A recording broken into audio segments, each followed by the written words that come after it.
चलिए laws of motion से start कर रहे हैं और लॉज ऑफ मोशन से बात करेंगे एनसीईआरटी सॉल्यूशंस की। तो ऐसे हर चैप्टर के एनसीईआरटी के सारे क्वेश्चन प्रिपेयर करेंगे हम, और 2 बैच 3 से 4 है और एक 6 से 7 है, जिसमें भी आपको टाइमिंग सूट करे आप उसमें आ सकते हैं। पहला क्वेश्चन देखिए भाई, क्वेश्चन बैंक जो आपको मिला हुआ है उसमें से करेंगे सारे क्वेश्चन। इसमें एनसीईआरटी भी है, इसमें केस स्टडी भी है, सब कुछ इसमें एक्स्ट्रा है। तो पहला क्वेश्चन जो है एक्सरसाइज का 5.1, क्वेश्चन 5.1 है एनसीईआरटी एक्सरसाइज का, और ये है give the magnitude and direction of the net force acting on. तो कुछ एग्जांपल भी होंगे, वो एग्जांपल भी हम करेंगे एनसीईआरटी के, अलग देखेंगे, इसको भी give the magnitude and direction of the net force acting on. ये बड़ा ही आसान सा क्वेश्चन है, डायरेक्शन बतानी है और दूसरी बात क्या बताना है, मैग्नीट्यूड, कि कितना फोर्स लग रहा है, नेट फोर्स। नेट फोर्स आप जानते हैं, एक से ज़्यादा फोर्स अगर लग रहे होंगे तो हम उनका रिजल्टेंट फाइंड आउट कर लेंगे, ठीक बात है। रिजल्टेंट के लिए सेम डायरेक्शन वाले क्या करेंगे, प्लस, और अपोजिट वाले क्या कर देते हैं, minus. A rain drop falling down with constant speed. अब हमने इस चैप्टर में क्या पढ़ा, सबसे पहली बात तो F force is equal to होता है मास इनटू एक्सेलरेशन। तो यहाँ पर जो फोर्स होता है वो क्या होता है, नेट फोर्स। मतलब अगर कोई फोर्स लग रहा है तो उसकी वजह से क्या होना चाहिए, एक्सेलरेशन। एक रेन ड्रॉप कांस्टेंट स्पीड से नीचे आ रही है, तो अगर एक रेन ड्रॉप कांस्टेंट स्पीड से नीचे आएगी तो उस पर लगने वाले क्या बताने दे, फोर्सेस। कौन कौन से फोर्सेस इसके ऊपर लगेंगे। तो पहली बात, अगर रेन ड्रॉप की बात करें तो एक फोर्स तो हमेशा ही लगता है, और वो फोर्स कौन है, mg। तो वेट w इसका वेट है, और वो किधर की तरफ है, वर्टिकली डाउनवर्ड। और इस फोर्स की वजह से तो क्या होना चाहिए, एक्सेलरेशन। क्या होना चाहिए, एक्सेलरेशन। एक ऑब्जेक्ट ऊपर से गिराते हैं हम, ड्रॉप करेंगे तो नीचे आते आते उसकी वेलोसिटी क्या होती है, इंक्रीज। पर क्वेश्चन ये कह रहा है कि ये रेन ड्रॉप कांस्टेंट स्पीड से नीचे आ रही है, तो ये रेन ड्रॉप कांस्टेंट स्पीड से क्यों नीचे आ रही है, क्योंकि एयर को अगर क्या ना करूं, नेग्लेक्ट ना करूं, तो एयर किधर की तरफ फोर्स लगाएगी, ऊपर की तरफ, रेजिस्टिव फोर्स। कैसा फोर्स है वो, रेजिस्टिव। एक 10th चैप्टर में जाकर और पढ़ेंगे हम।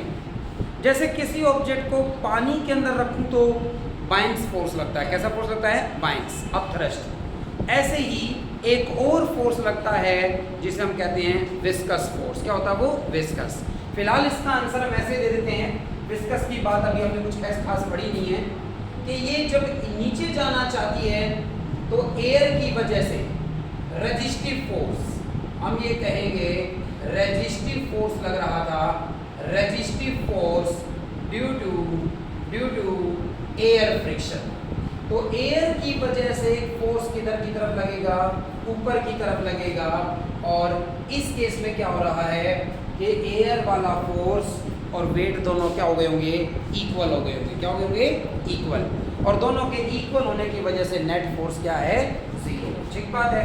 तो कांस्टेंट स्पीड से जा रही है, अगर इसलिए ये कहा होता कांस्टेंट स्पीड नहीं है, यदि या तो mg ज़्यादा होता और नीचे आ रही है तो mg ही ज़्यादा होना चाहिए, लेकिन इस वक्त ये कांस्टेंट स्पीड से क्यों जा रही है, इसकी स्पीड नीचे जाने पर इंक्रीज क्यों नहीं हो रही, क्योंकि इसका जो ग्रेविटेशनल फोर्स है, वेट, और जो रेजिस्टिव फोर्स है वो इक्वल हो गए हैं। तो हम यहाँ पर ये कहेंगे, क्योंकि इसका ये कांस्टेंट स्पीड से जा रही है तो वेट किसके इक्वल हो गया, इस केस में रेजिस्टिव फोर्स के, रेजिस्टिव फोर्स के इक्वल हो गए हैं दोनों, और इसीलिए इस पर नेट फोर्स की वैल्यू कितनी है, 0। तो इस पर कोई नेट फोर्स नहीं लग रहा, क्योंकि नेट फोर्स अगर लगता तो इस मोशन में क्या होता, एक्सेलरेशन होता। क्या होता, एक्सेलरेशन। क्लियर। तो ये फर्स्ट पॉइंट था, इस पहले पॉइंट को समझेंगे। पहला क्वेश्चन था ये, इस फर्स्ट पार्ट को आप इस तरह से जान गए। दूसरे की बात करते हैं, दूसरे में क्या कहा गया हमारे लिए। तो फर्स्ट केस में रेन ड्रॉप पर क्या पूछा गया था, नेट फोर्स। उसके बाद अ cork of mass 10 gram floating on water. पानी के ऊपर एक ऑब्जेक्ट क्या कर रही है, फ्लोट कर रही है। कॉर्क, कॉर्क मतलब इस तरह से, जैसे बैडमिंटन खेलते हैं ना, तो तो बैडमिंटन खेलते हैं तो वो जो चिड़ी होती है उसको क्या बोलते हैं, कॉर्क बोलते हैं, उसको भी पानी के ऊपर गिराएंगे तो क्या करेगी, फ्लोट करेगी, ठीक है, तैरेगी पानी के ऊपर। तो पानी के ऊपर अगर फ्लोट कर रही है, लिखना है या लिख लिया है, लिख लिया है, ठीक है। वैसे सॉल्यूशन है, किसी क्वेश्चन में एरर होगा वो प्रॉपरली यहाँ से देख लेंगे हम, एरर मिल सकते हैं भाई, टाइपिंग एरर हो सकता है बुक के अंदर। तो नंबर 2 सवाल इस 5.1 का बी पार्ट जो है वो क्या कह रहा है, एक कॉर्क पानी के ऊपर फ्लोट कर रही है, तो कोई ऑब्जेक्ट, फॉर एग्जांपल हम एक कागज की नाव बना लेते हैं इस तरह से। तो अगर ये कागज की नाव बनाई जाए, आप देखेंगे अगर हम पेपर को क्या करें, पेपर की एक बॉल सी बनाकर अगर पानी के ऊपर रख दें तो वो हो सकता है क्या हो जाएगी, डूब जाएगी। लेकिन अगर उसकी एक बोट बना लेते हैं तो वो क्या करती है, फ्लोट। पेपर वही था, पेपर दोनों केस में क्या था, सेम। तो एक कॉपी से पेज लिया गया, एक बार उसकी छोटी सी एक बॉल बनाकर मैंने रख दी पानी के ऊपर और वो डूब गई है, सिंक इनटू द वाटर। और इस तरह की नाव बनाई मैंने तो वो पानी के ऊपर क्या कर रही है, फ्लोट कर रही है। डेंसिटी का फर्क आ गया, किसका फर्क आ गया, डेंसिटी। हम जो बोट होती है उसे ऐसी शेप का बनाते हैं कि उसमें ज़्यादातर पोर्शन अंदर होलो, कैसा हो, होलो। होलो होने से उस ओवरऑल ऑब्जेक्ट की डेंसिटी क्या हो गई, कम, और डेंसिटी कम होने से वो पानी के ऊपर क्या करेगी, फ्लोट करेगी। हम आने वाले चैप्टर्स में पढ़ेंगे। ऐसी ऑब्जेक्ट जिसकी डेंसिटी पानी की डेंसिटी से क्या हो, ज़्यादा, वो डूब जाएगी। ऐसी ऑब्जेक्ट जिसकी डेंसिटी पानी की डेंसिटी से कम हो वो फ्लोट करेगी, ठीक बात। तो यहाँ पर हमें ये बताना था कि ये कॉर्क फ्लोट कर रही है। भाई पहली बात तो चाहे ऑब्जेक्ट पानी में हो, चाहे वो एयर में हो, और चाहे किसी टेबल पे रखी हुई हो, हर ऑब्जेक्ट का क्या होता है, वेट, mg। हर ऑब्जेक्ट का वेट होता है w, mg, और ये वर्टिकली किधर होता है, डाउनवर्ड। अब ये वेट की वजह से तो कॉर्क किधर जानी चाहिए, पानी के अंदर, नीचे जानी चाहिए, मगर ये ऊपर क्या कर रही है, फ्लोट। तो फिर इसका मतलब कोई क्या लग रहा है, फोर्स। ऊपर की तरफ कौन सा फोर्स लगेगा, पानी के अंदर रखी हुई ऑब्जेक्ट पर कैसा फोर्स लगेगा, ऊपर की तरफ कौन सा फोर्स लगेगा इस बार, कौन सा, रिजल्टेंट। तो मतलब 2 फोर्सेस का, 3 फोर्सेस का हम रिजल्टेंट निकालते हैं। जैसे कि हमने ये कहा कि अभी इससे पिछले क्वेश्चन में रेन ड्रॉप किधर आ रही थी, नीचे, mg डाउनवर्ड था, एयर की वजह से फ्रिक्शन किधर था, अपवर्ड। एयर नहीं है यहाँ पर, कौन कौन से, कोई तो फोर्स होगा भाई, ये फ्लोट कर रही है, तो जब mg तो नीचे खींचेगा इसे, तो ये ऊपर की तरफ फ्लोट करी, तो ऊपर की तरफ क्या लग रहा है, एक फोर्स, लिक्विड लगा रहा है। कौन लगा रहा है, लिक्विड। हम अगर पानी के अंदर स्विमिंग करते हैं तो हम पानी के ऊपर क्या कर पाते हैं, फ्लोट कर पा रहे हैं ना, तैर पा रहे हैं ना इस तरह से, क्यों, बायन्स फोर्स की वजह से। किसकी वजह से, बायन्स। तो जो लिक्विड है वेट वर्टिकली डाउनवर्ड है, पानी क्या कर रहा है, पानी ऊपर की तरफ एक फोर्स लगा रहा है, और ऊपर की तरफ लगने वाले इस फोर्स का नाम क्या होता है, बायन्स फोर्स। तो बायन्स फोर्स का एक और नाम भी है, बायन्स फोर्स को अप थ्रस्ट, बोलो बोलो, क्लियर। बायन्स फोर्स को ही अप थ्रस्ट का नाम भी दिया जाता है। अप थ्रस्ट का मतलब ऊपर की तरफ क्या लगा है, एक फोर्स, और ये कौन लगाता है, लिक्विड लगाता है।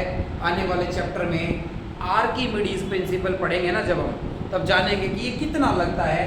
फिलहाल ये सरफेस के ऊपर फ्लोट क्यों कर रही है, क्योंकि इसका वेट जो लग रहा है, इस ऑब्जेक्ट का वेट और बायन्स फोर्स, या फिर कह लीजिए अप थ्रस्ट, बायन्स फोर्स या फिर अप थ्रस्ट नाम दे सकते हैं हम इसे।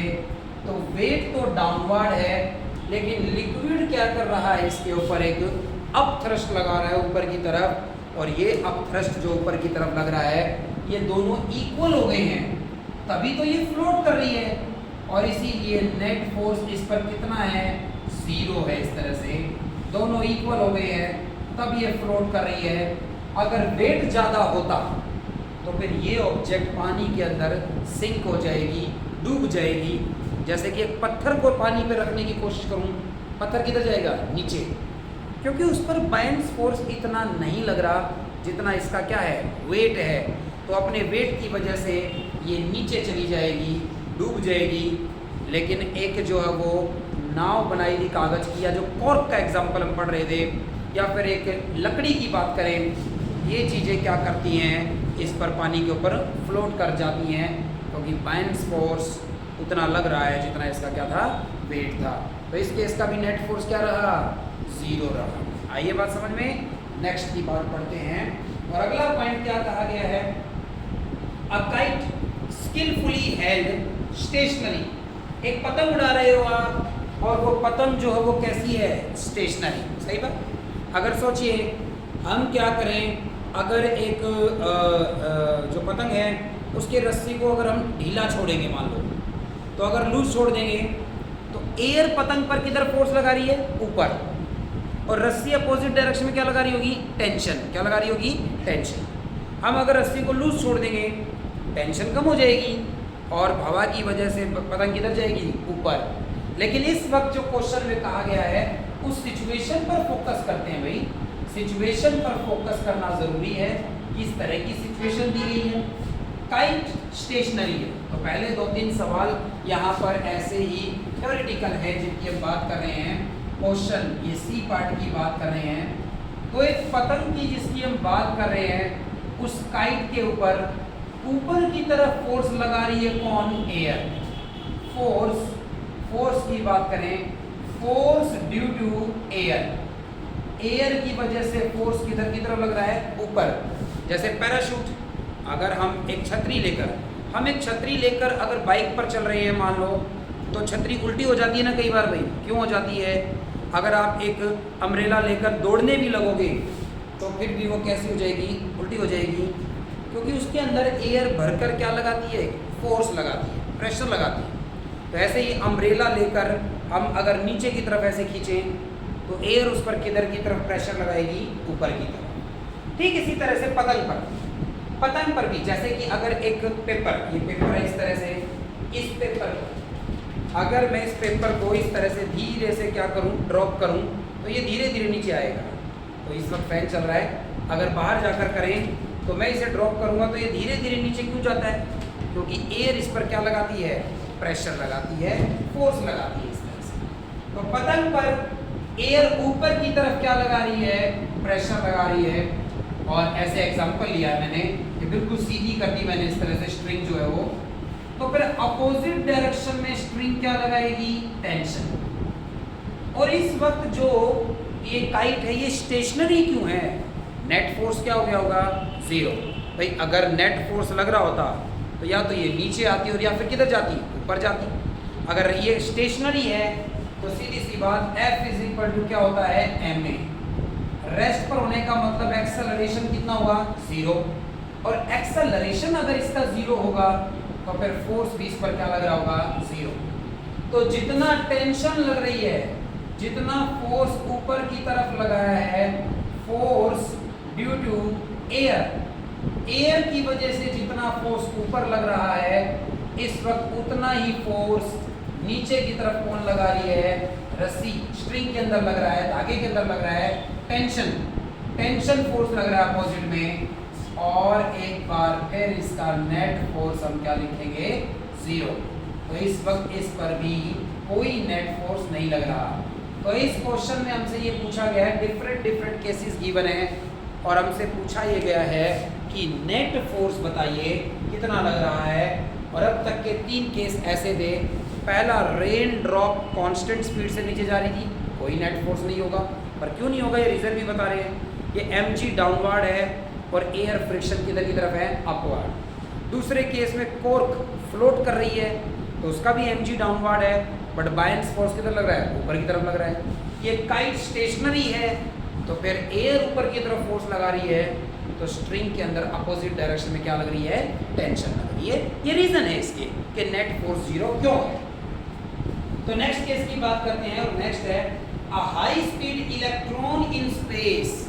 भाई एक स्पेस में, खाली स्पेस के अंदर एक इलेक्ट्रॉन काफी स्पीड से मूव कर रहा है, कांस्टेंट स्पीड से मूव कर रहा है, और कोई आसपास जो है वो इलेक्ट्रिक फील्ड नहीं है, कोई मैग्नेटिक फील्ड भी नहीं है, और कोई दूसरे प्लैनेट्स भी नहीं है। तो पहली बात देखो, एक इलेक्ट्रॉन का क्या होता है, मास।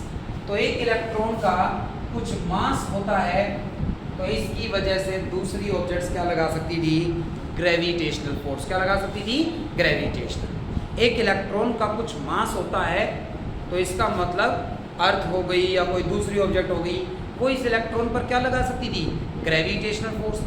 पर ये इलेक्ट्रॉन कहाँ पर है, स्पेस में। ऑल अर्थ, आपके क्वेश्चन में क्या लिखा हुआ है, आगे ध्यान से पढ़ पाएंगे आप। क्या लिखा गया कि अच्छा पहले कार वाला क्वेश्चन था भाई, पहले डी पार्ट देखते हैं। कार वाला है, a car moving with a constant velocity of 30 kilometre per hour on a rough road. तो पहले जो डी पार्ट है वो कार से रिलेटेड है।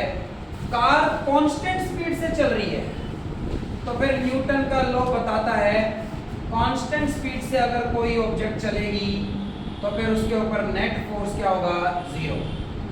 तो ये कांस्टेंट स्पीड से चल रही है 30 किलोमीटर पर आवर की। कांस्टेंट स्पीड का मतलब है एक्सेलरेशन कितना है, 0। इसका मतलब नेट फोर्स भी क्या होना चाहिए इसके ऊपर, 0। मगर कैसे भाई, हमें हर एक में ये तो पता है नेट फोर्स 0 है, क्योंकि कांस्टेंट स्पीड दे रखी है या फिर क्या कह रखा है, स्टेशनरी कह रखा है। इंपॉर्टेंट बात ये है कि कौन कौन से फोर्स लग रहे हैं ये बताना है हमें। तो आप ये देखो भाई, गाड़ी को चलाने के लिए कौन फोर्स लगा रहा है, इंजन। तो इंजन ने जो फोर्स लगाया है, फोर्स ये लगाया F, force exerted by engine, force exerted by engine of car. Car का इंजन फोर्स लगा रहा है गाड़ी को आगे खींचने के लिए। तो फिर टायर्स के बीच और सड़क के बीच में क्या लग रहा है, फ्रिक्शन। और इस वक्त ये जो फ्रिक्शन है, इसकी जो वैल्यू है, ये फ्रिक्शन है, फ्रिक्शन बाय रोड। तो जो सड़क है वो क्या लगा रही है, फ्रिक्शन। और इस वक्त ये दोनों क्या हो गए हैं, इक्वल। तो इस वक्त जो ये फोर्स गाड़ी के इंजन ने लगाया और जो फ्रिक्शन फोर्स लग रहा है, ये दोनों इक्वल एंड क्या है, अपोजिट। और इसीलिए इस कार पर नेट फोर्स की वैल्यू क्या है, 0। और नेट फोर्स अगर 0 हो तो दो सिचुएशन हो सकती थी, एक ऑब्जेक्ट यूनिफॉर्म मोशन में हो सकता है और या फिर ऑब्जेक्ट किस पर होगी, रेस्ट पर हो सकती है। ठीक बात है। तो इस तरह से दो चीज़ें हो सकती हैं कि ऑब्जेक्ट या तो रेस्ट पर है या फिर ऑब्जेक्ट किस में है, यूनिफॉर्म मोशन में है। बात समझ में आई, क्लियर हुई है इतनी बात, ठीक है। तो इस तरह से नेट फोर्स की वैल्यू क्या आ गई है यहाँ पर, 0।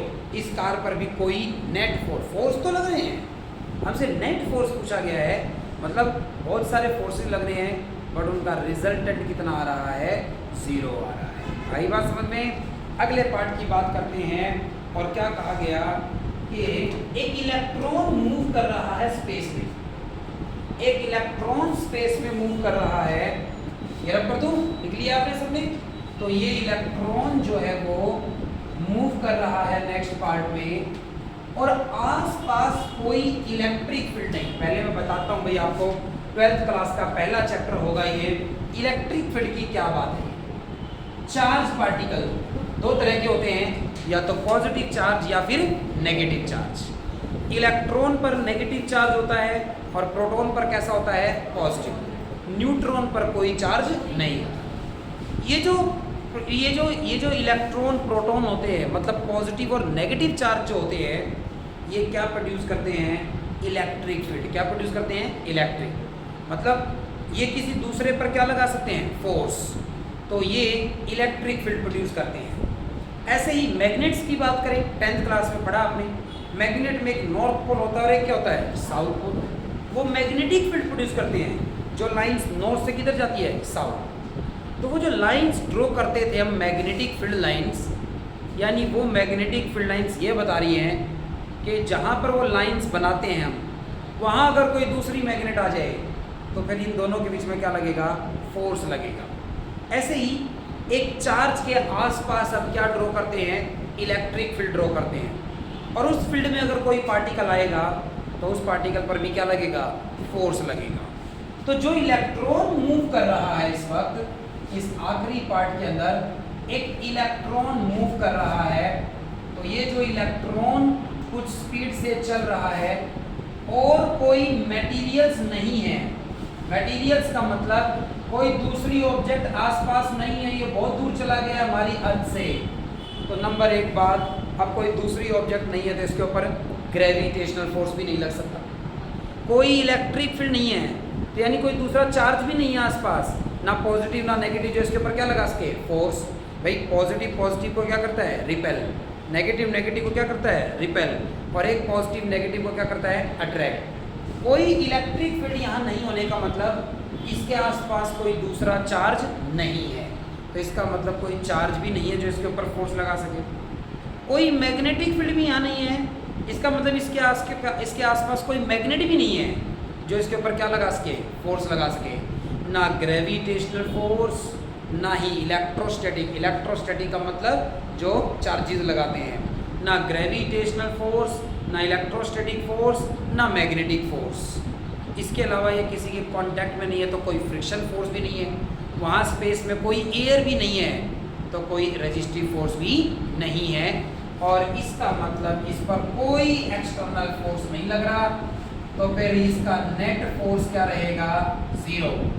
इसका नेट फोर्स जीरो है, और इसका नेट फोर्स जीरो है, तो ये कांस्टेंट वेलोसिटी से चल रहा है। कैसी वेलोसिटी चल रहा है, ये कांस्टेंट। ये चलता रहेगा ऐसे ही तब तक जब तक कोई इसके ऊपर फोर्स नहीं लगाएगा, ना इसकी डायरेक्शन चेंज होगी, ना इसकी स्पीड इंक्रीज होगी, और ना ही इसकी स्पीड डिक्रीज होगी। ये इसी तरह से चलता रहेगा, स्पेस में चलता ही रहेगा जब तक इस पर क्या ना लगे कोई फोर्स। और वो तब लगेगा जब ये किसी दूसरे प्लेनेट के पास, स्टार के पास पहुंचेगा या किसी एस्ट्रॉयड के पास पहुंचेगा, तब इसके अलावा इसमें कोई फोर्स नहीं लगेगा, और तब तक ये ऐसा ही सीधा सीधा चलता रहेगा, स्पेस में ये घूमता ही रहेगा इस तरह से। ठीक है बात। तो 5 केस थे, और इन 5 केस में हमने ये जाना कि किस पर कितना नेट फोर्स लगेगा। फिलहाल 5 केस ऐसे थे जिसमें नेट फोर्स की वैल्यू क्या थी आपके लिए, 0। अगली बात करते हैं, सेकंड पार्ट है इसका, और इस सेकंड पार्ट में जो क्वेश्चन दिया गया है 5.2 की बात कर रहे हैं। तो 5.2 का मतलब क्या है समझते हैं पहले। A pebble of mass, a pebble of mass का मतलब एक छोटा सा कंकर है, एक छोटा सा पत्थर है जिसका मास कितना गिवन है, 0.05 किलोग्राम। 0.05 किलोग्राम इसका क्या गिवन है आपको, मास। थ्रोन वर्टिकली अपवर्ड, इसे ऊपर की तरफ थ्रो किया गया है। ऊपर की तरफ अगर हम थ्रो करते हैं तो इसका मतलब कुछ इनिशियल वेलोसिटी से मैंने इसे थ्रो किया होगा, तो ये u क्या है, इसकी इनिशियल वेलोसिटी। तो कुछ इनिशियल वेलोसिटी है जिस वेलोसिटी से मैंने इसे ऊपर की तरफ थ्रो कर दिया है। पहले तो आप ये बताइए वेलोसिटी में क्या चेंज आएगा। जब ये ऊपर की तरफ जा रहा है तो वेलोसिटी इसकी इंक्रीज हो सकती है या डिक्रीज हो सकती है। तो आप कह रहे हैं कि वेलोसिटी क्या होगी इसकी, डिक्रीज। और ऐसा क्यों, क्योंकि ग्रेविटेशनल फोर्स किधर लग रहा है, डाउनवर्ड। एक ही तो फोर्स लग रहा है इस पर, अगर मैं एयर को क्या कर दूं, नेगलेक्ट। जैसे फ्रिक्शन फोर्स हमेशा मोशन से अपोजिट लगता है, एयर भी हमेशा ही फोर्स किधर लगाती है, हमेशा मोशन से अपोजिट। हवा चल रही है वो अलग बात है भाई, मतलब हवा जो है वो बह रही है, विंड है, वो किसी भी डायरेक्शन में हो सकती थी, मोशन की डायरेक्शन में भी हो सकती थी और मोशन से अपोजिट। बट जो रेस्ट पर एयर है, एटमॉस्फेयर जो है वो हमारा, वो उसकी वजह से फोर्स हमेशा ही किधर लगता है, अपोजिट में लगता है, एक रेजिस्टिव फोर्स है। तो इस पर ये कहा गया, तो हमें डायरेक्शन बतानी है। नंबर 1 बात आप ही बताएंगे, बड़ा ही आसान सा है। तो ड्यूरिंग अपवर्ड मोशन, इस पर लगने वाले नेट फोर्स की वैल्यू बतानी है। और फर्स्ट केस क्या कहा गया है, व्हेन मूविंग वर्टिकली अपवर्ड, जब ये ऊपर की तरफ जा रहा है तब बताइए इस पर नेट फोर्स कितना लग रहा है और किस डायरेक्शन में लग रहा है, ये आपने एक्सप्लेन करना है। तो ये ऊपर जा रहा है तो एक ही तो फोर्स लग रहा है इसके ऊपर, और वो कौन है, ग्रेविटेशनल फोर्स। और ग्रेविटेशनल फोर्स क्या होता है, वेट होता है। क्या होता है, वेट। तो बताइए इसका वेट कितना होगा। तो एक ही फोर्स इसके ऊपर लग रहा है, वो इसका खुद का वेट है। वेट की वैल्यू क्या होती है, mg होती है, और मास इसका कितना गिवन है, 0.05, और g की वैल्यू 9.8 हो सकती थी, हमने कितनी ले ली मान लो फिलहाल 10, तो 10 से मल्टीप्लाई करेंगे तो 0.5 न्यूटन का फोर्स लग रहा है। किस डायरेक्शन में लग रहा है भाई ये? Vertically downward. वर्टिकली डाउनवर्ड का मतलब बिल्कुल डाउनवर्ड नीचे की तरफ लगेगा, अपोजिट, क्योंकि ये फोर्स अर्थ ने लगाया है तो ये ग्राउंड की तरफ लगेगा। सेकंड केस में क्या कहा गया है, इसको आप ही कर कर दिखाएंगे। सेकंड केस में कह रहा है ड्यूरिंग इट्स डाउनवर्ड मोशन, अब ये ऊपर तो चला गया, ऊपर चला गया, आपने देखा फोर्स तो नीचे लग रहा है, तो इसके अंदर कैसा मोशन होगा? ये रिटार्डेशन। क्या होगा इसके अंदर? रिटार्डेशन। धीरे धीरे धीरे धीरे इसकी वेलोसिटी घटती गई और हाईएस्ट पॉइंट पर पहुंचकर क्या हो गई? 0। फिर दोबारा अब ये किधर आएगा? नीचे। तो जब नीचे आ रहा है तब बताइए फोर्स कितना और किस डायरेक्शन में लग रहा है? 0.5 ही लगेगा। क्यों? अभी भी तो एक ही फोर्स लग रहा है, वो कौन है? Gravitational force. बस पहले ये ऊपर जा रहा था तो वो फोर्स मोशन से अपोजिट डायरेक्शन में था, जब ये नीचे आएगा तो फिर उसकी डायरेक्शन क्या हो जाएगी? जिस तरफ मोशन है। बाकी बात तो वही रहेगी। एक बार फिर जो फोर्स इस पर लग रहा है वो इसका वेट है और वो mg है, और वो 0.05 इंटू 10 कर निकालें तो 0.5 न्यूटन का डायरेक्शन बताएंगे हम एक बार फिर वर्टिकली डाउनवर्ड। तो इस बार भी ये जो फोर्स लगेगा ये वर्टिकली डाउनवर्ड लगेगा, नीचे की तरफ लगेगा। और तीसरी बात, मैंने इसे बिल्कुल ऊपर ना फेंका होता, तीसरे केस में ऐसे कह रहा है सवाल जरूर पढ़ा करो, सवाल जरूर पढ़ा करो ताकि आपको ये पता चले कि पूछा क्या गया है। ऐसे इजी हो जाता है भाई जब मैं सवाल में आपको ये बता दूं कि क्या करना है। तो क्वेश्चन को जरूर पढ़कर देखें और पढ़कर देखो क्या पता चलता है। At the highest point where it is, ये थर्ड पार्ट है वैसे इसका, at the highest point where it is momentarily at rest, ये बिल्कुल टॉप पॉइंट पर पहुंच गया जहां पर जाकर इसकी वेलोसिटी क्या हो जाएगी? 0। लेकिन फिर भी ग्रेविटेशनल फोर्स तो लग रहा है ना इसके ऊपर। तो तीसरे केस के अंदर भी जो वेट इसका जो फोर्स है वो किसके इक्वल होगा? mg। ग्रेविटेशनल फोर्स तो हमेशा ही लगता रहेगा, तो फिर चाहे ये ऊपर जा रही हो, चाहे ये हाईएस्ट पॉइंट पर पहुंच गई हो, और चाहे वहां से किधर आ रही हो? नीचे। तो तीसरे केस में भी फोर्स की वैल्यू क्या रहेगी? सेम। तो 10 से मल्टीप्लाई कर दिया, 0.5 न्यूटन का लगेगा।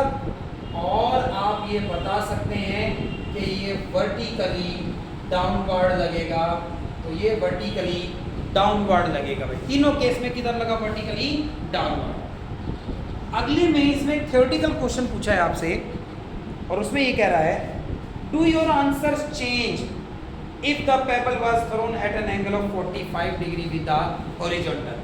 तो आपसे ये पूछ रहा है कि बताओ क्या इन तीनों पार्ट में आंसर की वैल्यू चेंज हो जाती अगर आपने इसे ग्राउंड के साथ 45 डिग्री का एंगल बनाते हुए थ्रो किया? अगर हम इसे ग्राउंड के साथ 45 डिग्री के एंगल पर थ्रो करते हैं तो पहली बात तो हमने 4th चैप्टर में क्या पढ़ा, इसका कैसा पाथ हो जाएगा? पैराबोला। कैसा होगा? पैराबोला। ये प्रोजेक्टाइल मोशन हो गया भाई, ऐसे ये पैराबोला पाथ ट्रेवल करेगा इसमें। पर जब ये ऊपर जा रहा है तब भी ग्रेविटेशनल फोर्स किधर लग रहा है? नीचे। जब ये हाईएस्ट पॉइंट पर पहुंच गया है तो अब हम ये नहीं कहेंगे कि इसकी सारी वेलोसिटी 0 हो गई है। हमने इसमें रिजोल्व कर कर पढ़ा हुआ है पहले से कि इस वेलोसिटी को अगर रिजोल्व करके देखेंगे तो कुछ इनिशियल वेलोसिटी से मैंने इसे थ्रो किया, तो इस वेलोसिटी को रिजोल्व करूं तो एक वेलोसिटी हॉरिजॉन्टल में कितनी आएगी? u cos थीटा, और एक वेलोसिटी वर्टिकल में आएगी कितनी? u sin theta. बस इन दो वेलोसिटी की वजह से ये मोशन इन अ प्लेन हो गया है। बट बात सारी वही है, जब ऊपर जा रहे हैं तो फोर्स कितना लग रहा है? mg, vertically downward. जब वापस नीचे आएगा तब भी क्या लिखेगा? mg, vertically downward. और इस हाईएस्ट पॉइंट पर भी एक ही फोर्स लग रहा है और वो कौन है? mg।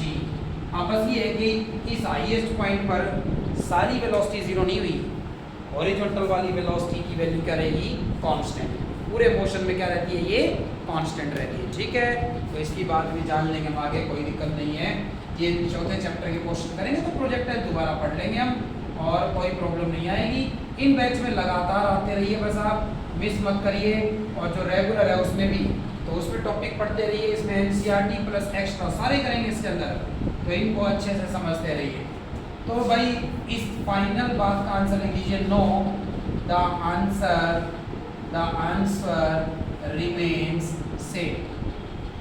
The answer remains same. तीनों केस के आंसर सेम रहेंगे, कोई चेंज आएगा नहीं। क्यों नहीं आएगा कोई भी चेंज, क्यों नहीं आएगा कोई भी चेंज? क्योंकि इस केस में भी ग्रेविटेशनल फोर्स ही लग रहा है, ये भी फ्री फॉल है। बस डायरेक्ट ऊपर फेंकना, motion in a straight line, ऊपर गई और नीचे 45 के एंगल पर ऐसे थ्रो करना, तो हम यूँ पढ़ते हैं कि ये मोशन इन अ प्लेन हो गया है। ठीक बात है इस तरह से। अरे एक और खास बात थी, प्रोजेक्टाइल में 45 डिग्री पर क्या होता है बताइए? रेंज क्या होती है? मैक्सिमम। दूर से दूर जाकर गिरती है ये 45 डिग्री के एंगल पर, रेंज की वैल्यू क्या रही होगी? मैक्सिमम। जब प्रोजेक्टाइल डिटेल में पढ़ेंगे तब दोबारा जानेंगे, अभी बस इस तरह से याद कर लिया मैंने, सवाल पूछ लेंगे। एक और तीसरा क्वेश्चन करेंगे भाई हम। थर्ड क्वेश्चन में फिर से नेट फोर्स की ही बातें की गई है, तो थर्ड में भी फिर से नेट फोर्स की बातें की गई है। तो ये पहले 3 सवाल नेट फोर्स को लेकर हैं, किस डायरेक्शन में लग रहा है और कितना लग रहा है, बड़े ही आसान भी हैं और इस तरह से।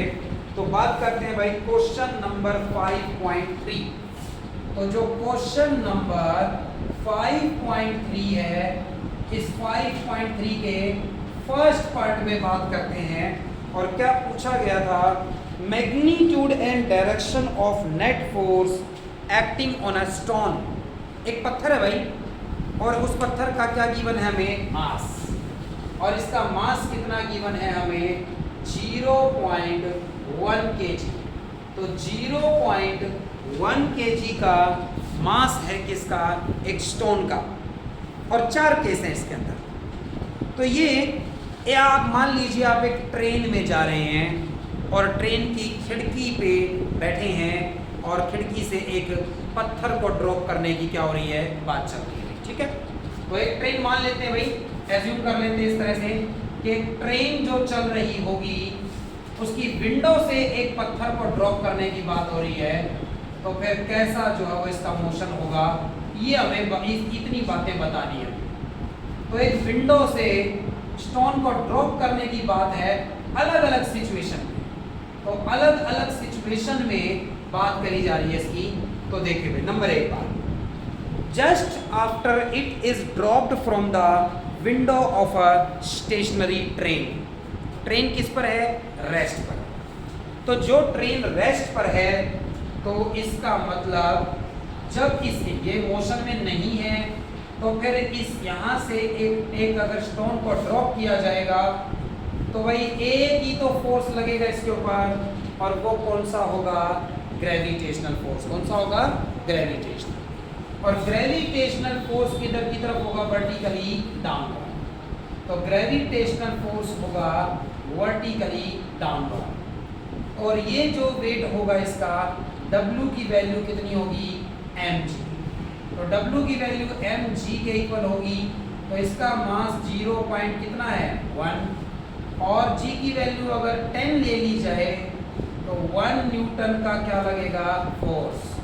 और 1 न्यूटन का ये फोर्स किधर की तरफ लगेगा?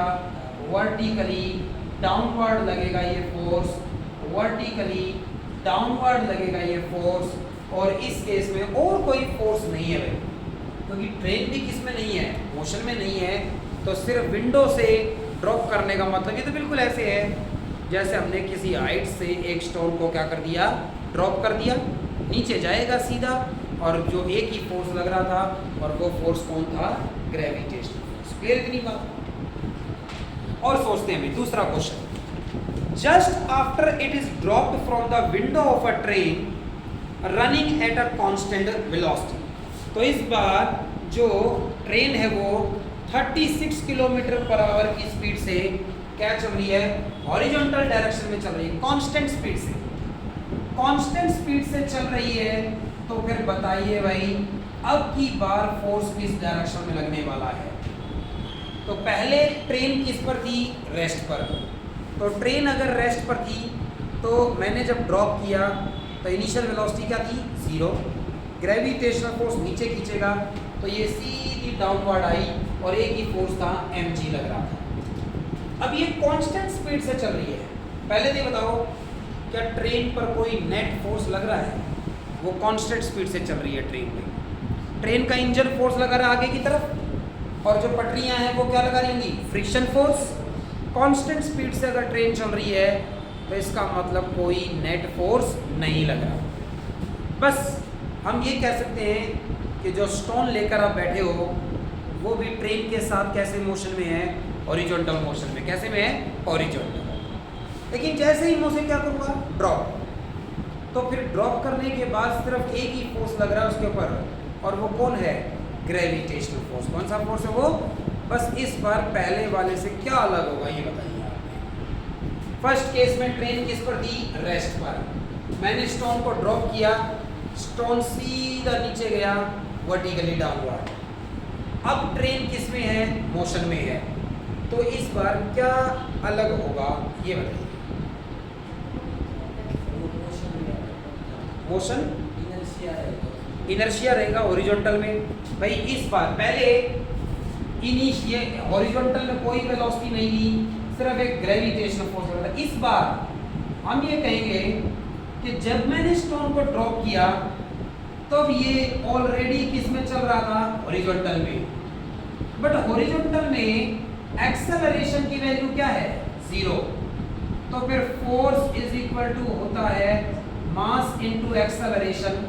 इसका मतलब ये ट्रेन मोशन में है, इसकी वजह से कोई नेट फोर्स नहीं लग रहा है इसके ऊपर, इस डायरेक्शन में।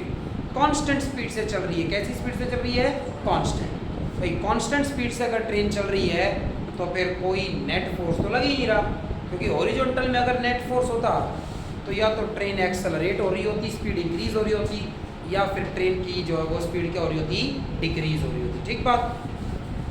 तो इस डायरेक्शन में तो एक्सेलरेशन कितना, 0। बट हाँ भाई इसका जो है वो वेट तो अभी भी होगा वर्टिकली डाउनवर्ड, W। तो W weight is equal to बराबर होता है किसके, mg। तो W इज इक्वल टू बराबर है mg के, मास इसका 0.1 है, g की वैल्यू 10 रखेंगे, 1 न्यूटन। 1 न्यूटन का ये फोर्स और किधर की तरफ लग रहा है, ये वर्टिकली डाउनवर्ड। 1 न्यूटन का ये फोर्स और ये किधर की तरफ लग रहा है, वर्टिकली डाउनवर्ड। ठीक बात, क्योंकि ट्रेन कैसे मोशन में थी, हॉरिजॉन्टल में। ठीक है, इसलिए कोई भी फोर्स नहीं लगा। जस्ट आफ्टर ड्रॉप की बात थी वैसे कि भाई ये ड्रॉप कर दी गई तो ये इसमें क्या अलग था, बस हॉरिजॉन्टल वाली वेलोसिटी थी। बस ये मान लीजिए कि ये स्टोन जो ड्रॉप किया गया है ना, पैराबोला पाथ ट्रेवल करेगा। कैसा ट्रेवल करेगा, पैराबोला। भाई हमें देखने में ये लग रहा है हमने तो स्टोन को ड्रॉप किया है, मगर ट्रेन कैसे मोशन में थी, हॉरिजॉन्टल। तो ये स्टोन का वो केस हो गया जब स्टोन को हॉरिजॉन्टल वेलोसिटी से क्या किया गया हो, थ्रो किया गया हो। तो बस क्या अलग है, ट्रेन रेस्ट पर थी तो विंडो से गिराया गया स्टोन सीधा नीचे आया, लेकिन इस बार वो कांस्टेंट स्पीड से चल रही है। इस बार कैसा पाथ ट्रेवल करेगा स्टोन, पैराबोला पाथ ट्रेवल करेगा इस तरह से। तो ये बात देखने को मिलेगी कि कांस्टेंट स्पीड से ट्रेन चल रही थी और इसलिए ये हॉरिजॉन्टल वेलोसिटी भी है इसके पास, मगर हॉरिजॉन्टल में कोई एक्सेलरेशन नहीं है इसका, तो हॉरिजॉन्टल में कोई फोर्स नहीं लग रहा है इसका।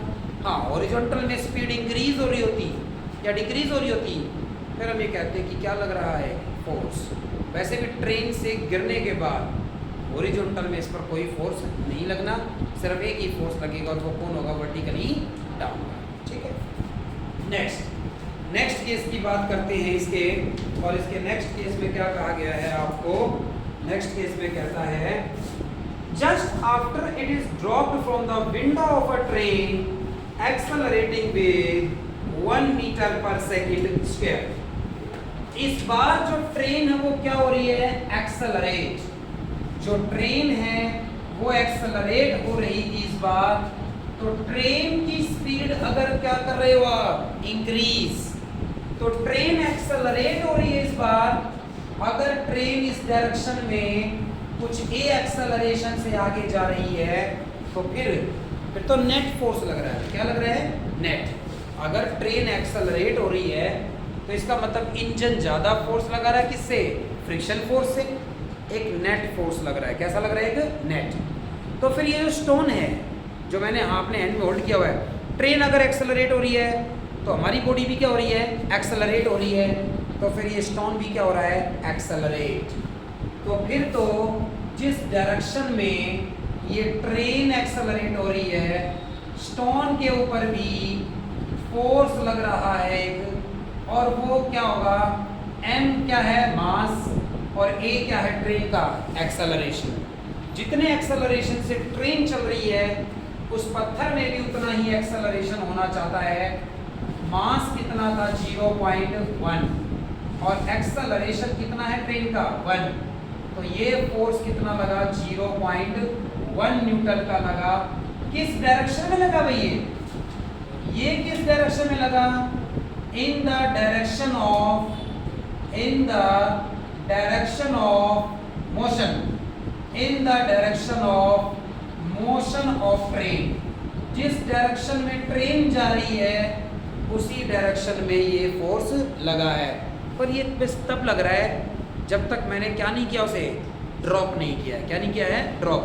क्योंकि जब मैं इसे ड्रॉप कर दूंगा तो ये ट्रेन से अलग हो जाएगा और फिर ये हॉरिजॉन्टल वाला फोर्स इसके अंदर नहीं लगेगा। तो फिर ये तो इस वक्त जस्ट ड्रॉप करने की बात थी, और एक तो हमेशा ही लग रहा है इसके ऊपर, और वो कौन है, वेट, W। तो W जो लगेगा, mg लगेगा, m इसका 0.1 है, ग्रेविटी 10 की जाए, 1 न्यूटन का फोर्स, और ये फोर्स किधर की तरफ लग रहा है, वर्टिकली डाउनवर्ड। तो ये लग रहा है वर्टिकली डाउनवर्ड। तो क्वेश्चन में जस्ट ड्रॉप्ड कहा गया है, तो इसीलिए हम बिल्कुल वो सिचुएशन ले लेते हैं जब आपने जस्ट ड्रॉप ही किया है, तो ये तब तक ट्रेन का पार्ट था, तो इसीलिए ये हॉरिजॉन्टल वाला फोर्स भी हमें दिखाया है। 1 सेकंड 2 सेकंड बाद ऐसा सवाल दिया गया होता ना, फिर ये हॉरिजॉन्टल वाला फोर्स हम नहीं दिखाएंगे, क्योंकि ट्रेन से अलग होने के बाद ट्रेन वाला फोर्स इस पर नहीं लगेगा, सिर्फ एक ही फोर्स लगेगा उस केस में, ग्रेविटेशनल फोर्स। आई बात समझ में, पक्की बात है। और आखिरी पार्ट में कहता है, lying on the floor of a train which is accelerating with 1 meter per second square, the stone being at rest relative to the train।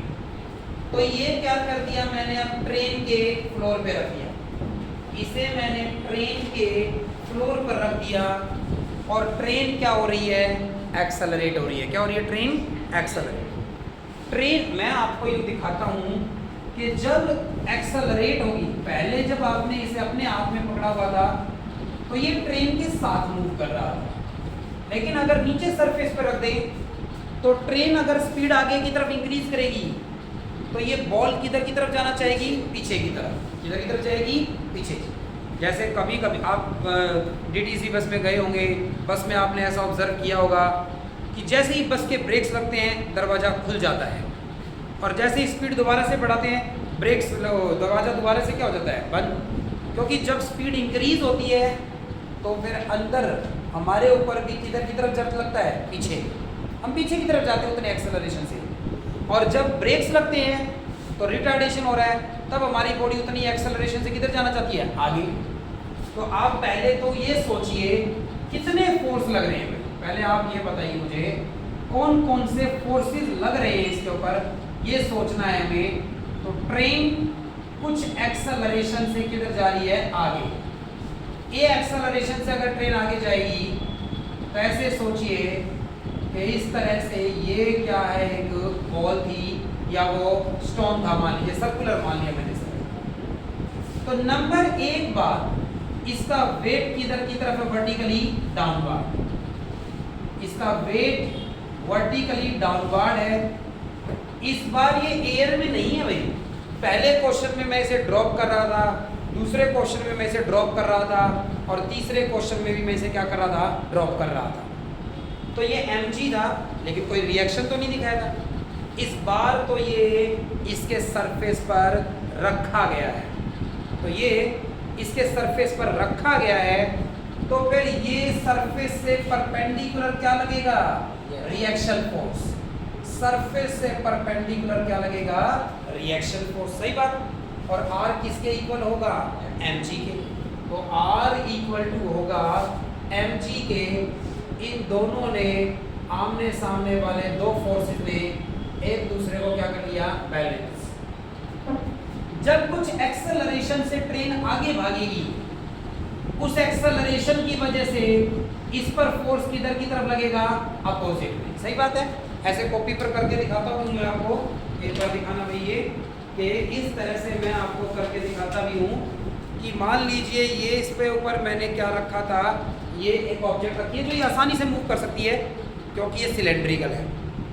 अगर मैं कांस्टेंट स्पीड से इसे चलाऊं तो ये थोड़ी सी शेप इसकी ऐसी है अभी, तो मैं इस तरह से कह रहा था कि मैं इसे कांस्टेंट स्पीड से चलाऊं तो ये एक ही जगह पर रहेगा। लेकिन अगर मैं इस कॉपी को जर्क देकर आगे लेकर जाऊं तो ये पेन किधर की तरफ आएगा, पीछे की तरफ आ रहा है। ए एक्सेलरेशन से ये आगे जाएगा तो इस पे रखी हुई चीज़ों पर एक फोर्स इनर्शिया की वजह से किधर लगेगा, पीछे। तो इनर्शिया की वजह से फोर्स इस पर पीछे की तरफ लगेगा। तो जब ये ट्रेन एक्सेलरेट हो रही है, तो जैसे हम भी अगर ट्रेन में बैठे होते हैं, जैसे ही ट्रेन चलना स्टार्ट करती है ये एक्सेलरेशन से, बस में ट्रेन में जब किधर लगता है, पीछे। तो इस ऑब्जेक्ट पर एक फोर्स पीछे की तरफ लगेगा। कितना लगेगा, जितने एक्सेलरेशन से ट्रेन आगे जाना चाहती है उतने एक्सेलरेशन से ये पीछे आना चाहता है, ma इसका मास इनटू एक्सेलरेशन। भाई इस फोर्स की वजह से तो ये स्टोन किधर जाना चाहिए था, अपोजिट में जाना चाहिए था। लेकिन क्वेश्चन में कह रखा है कि ये किस पर है, रेस्ट पर। कैसे है ये रेस्ट पर, किसने रोक लिया इसको बताइए, फ्रिक्शन फोर्स ने। किसने रोक लिया, फ्रिक्शन। इस स्टोन के बीच में और इस सरफेस के बीच में क्या लग रहा है, एक फ्रिक्शन फोर्स लग रहा है। तो जो ये सरफेस था, इस सरफेस ने एक क्या लगाया है, फ्रिक्शन फोर्स। और ये रेस्ट पर है, इसका मतलब फ्रिक्शन फोर्स किसके इक्वल हो गया होगा, ma। और ऐसे केस में नेट फोर्स, इस केस में इसका क्या है, 0। तो इस केस में नेट फोर्स जो इसके ऊपर लगेगा, उस नेट फोर्स की वैल्यू क्या होगी, 0 होनी चाहिए। तो इस बार mg वर्टिकली डाउनवर्ड था, सरफेस से परपेंडिकुलर इस पर रिएक्शन फोर्स लग रहा था। ए एक्सेलरेशन से ट्रेन आगे गई तो ये उतने एक्सेलरेशन से पीछे आना चाहता था, और फिर ये फ्रिक्शन फोर्स भी लग रहा होगा, तभी ये रेस्ट पर है। फ्रिक्शन नहीं होता या फ्रिक्शन कम होता ma से, तो फिर ये स्टोन किधर की तरफ मूव करता, बैकवर्ड मूव करता, रेस्ट पर ये नहीं रह पाता। आ रही बात समझ में। तो इन क्वेश्चंस में हमने ये जानने की कोशिश करी कि नेट फोर्स की क्या डायरेक्शन रही होगी। तो इसमें नेट फोर्स की हमने क्या जानी है, ये वैल्यू। अगला क्वेश्चन आप बता दीजिए, फिर 5.5 मैं कराऊंगा, मैंने टेस्ट में भी दिया था, बच्चों ने कर भी रखा था, लगभग सभी ने कर रखा था। और अपने टेस्ट भी ले जाइएगा भैया, आज आपने कईयों ने अच्छा स्कोर भी किया है और कई बच्चों को अभी मेहनत की बहुत ज़रूरत है। कल वाले रहते हैं, 2 थे आप देखिए गए थे ना, कल वाले रहते हैं, बाकी होते हैं। तो बिल्कुल बताएंगे, सभी के चेक हो जाएंगे, मिल जाएंगे कल तक। और भाई जिसके भी कम रह गए हैं कोई दिक्कत नहीं है, ये क्लासेस ही इसलिए हैं कि आप क्वेश्चंस की प्रैक्टिस कर सकें। आप अलग से कोई बर्डन नहीं पड़ेगा आपके ऊपर इस तरह से। चलिए एक बात सुनिए, अगर क्या किया जाए, एक जो है वो 5.4 क्वेश्चन की बात कर रहे हैं हम, और 5.4 के अंदर क्या पूछा गया है आपसे कि एक स्ट्रिंग के साथ एक स्टोन बांध लिया जाए।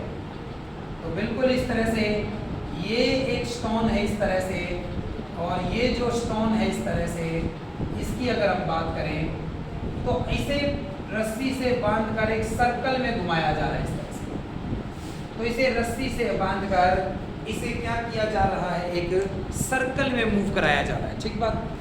तो तो एक सर्कल में अगर इसे मूव कराएंगे इस तरह से, तो फिर आप ये देखिए इस तरह से इसे मूव कराया जा रहा है, तो इस पर नेट फोर्स कितना लग रहा है। तो नेट फोर्स की बात पूछी गई है इसका। देखो वैसे तो हम इसकी डायरेक्शन क्या करना चाहते हैं भाई, चेंज। हमने इसे इसके साथ अगर अटैच किया हुआ है तो हम इस डायरेक्शन में क्या लगाना चाहते हैं, इसके ऊपर एक फोर्स, इसकी डायरेक्शन चेंज करेंगे। तो फिर आपने देखा ये इसके अंदर एक एक्सेलरेशन प्रोड्यूस होगा, तो हम सेंटर की तरफ क्या लग रही है, इसके अंदर टेंशन क्या लग रही है, टेंशन। तो ये टेंशन क्या चेंज करना चाहती है, इसकी डायरेक्शन। तो डायरेक्शन को रोकने के लिए फिर वो क्या लग रहा है, बाहर की तरफ सेंट्रीपिटल लग रहा है। बट फिलहाल पहले ये मैंने लगाया है तो तब लग रहा है जब मैंने इसकी डायरेक्शन को क्या कर दिया, चेंज, उसे रोकने के लिए।